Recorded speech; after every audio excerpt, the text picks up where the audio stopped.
Love you. இன்னைக்கும் love you guys, love you மக்களே. இன்னைக்கும் நீங்க வந்து ஒவ்வொரு வீட்டுக்கு போனீங்கன்னா அவரோட புகைப்படத்தை பார்க்க முடியும். ஒன்று அதுக்கு பொட்டு வச்சு மாலை போட்டு சாமி கும்பிட்டு இருப்பாங்க, இல்லாட்டி பெருமையா அந்த முகத்தை பார்க்கணுங்கிறதுக்காக வச்சிருப்பாங்க. அப்படி ஒரு பெரிய ஐகான். அவர் வெறும் 60s 90s 70s 80s இருந்த ஒரு நடிகர் இல்லை, அவர் ஒரு எமோஷன், அவர் ஒரு தனி சகாப்தம். அவர் மாதிரி யாருமே சொல்ல முடியாது. அவர் வாழ்க்கையில் சந்திக்காத கஷ்டம் கிடையாது. ஆனால் அவர் மாதிரி மக்கள் நேயம், அவர் மாதிரி தாராள குணம் அப்படி யாருமே நம்ம சொல்லவே முடியாது. சாதாரண ஆள் கிடையாது.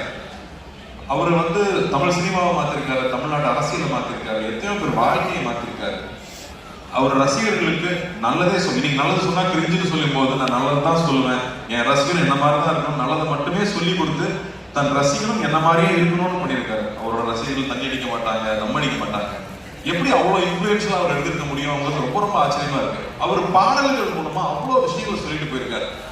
இன்னைக்கு வந்து நியாயம் தர்மம் இல்லாட்டி வந்து தன்னம்பிக்கை வேணும்னா இன்னைக்கும் அவர் பாடல்கள் தான் நம்ம உதாரணமா எடுத்துட்டு இருக்கு. அவர் பாட்டை பாடினாலே வைரல் ட்ரெண்டு தான்.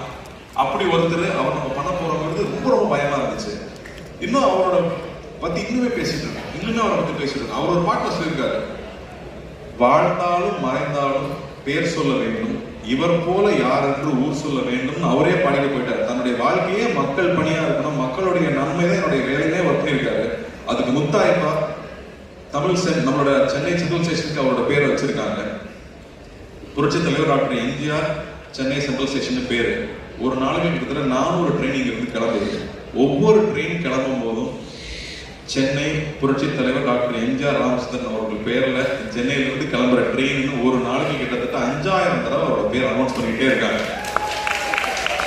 அப்படி வாழ்றதுன்னா அப்படி எப்பேற்பட்ட வாழ்க்கையா இருக்கும், அவர் எப்பேற்பட்ட மனிதரா இருக்கும். அவரை நம்ம இங்க கொண்டு வந்து சேர்க்கணுங்கிறது சாதாரண விஷயம் இல்லை. ஸோ தொடர்ந்து அவர் படங்களையே பார்க்கறது, இன்ஃபேக்ட் சிலபம் கிளாஸ்லாம் போய் ரொம்ப நாள் ஆயிடுச்சு. நான் தெரிஞ்சு இந்த ஷூட்டிங் டைம்ல காலையில 1 hour ஈவினிங் 1 hour ஷூட்டிங் போயிட்டு வந்துட்டு முன்னாடியும் கண்டினியூஸா 1 month ப்ராக்டிஸ் பண்ணேன்.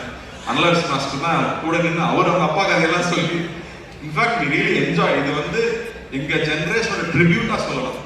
இது வந்து ரொம்ப பக்தியோட அந்த கேரக்டர் பண்ணியிருக்கோம்னு நான் சொல்லுவேன். எவ்வளவு சின்சியரா அந்த கேரக்டர் அப்ரோச் பண்ண முடியும். இந்த படம் பார்க்கும்போது அவருக்கும் அவருடைய ரத்தத்தின் ரத்தமான ரசிகர்களுக்கும் என்ன உறவு இருந்துச்சு அப்படின்னு நீங்க கொஞ்சம் புரிஞ்சுட்டீங்கனாலே நாங்க பெரிய சக்சஸ் நம்புவேன். இதுல அவ்வளவு என்டர்டைன்மெண்ட் இருக்கு, அவ்வளவு ஜாலி இருக்கு. அதை தாண்டி அந்த அற்புதமான ஒரு ரசிகனுக்கும் அவருடைய ஒரு தலைவனுக்கும் இருக்கிற உறவு இருக்குல்ல, அன்கண்டிஷனல் உறவு இல்லை. நீங்க எங்களுக்கு கொடுக்குற அன்பு வந்து அன்கண்டிஷனல் அன்பு. எதுவுமே எதிர்பார்க்கல, நான் உன்னை பார்த்தா போதும், நான் உன்னை பத்தி பேசினா போதும்னு நீங்க இருக்கீங்களா, அது நான் எவ்வளவு கோடி கொடுத்துட முடியும், அந்த அன்பு எவ்வளவு கோடி கொடுத்துட முடியும். இது வந்து ரசிகர்களுக்கு நான்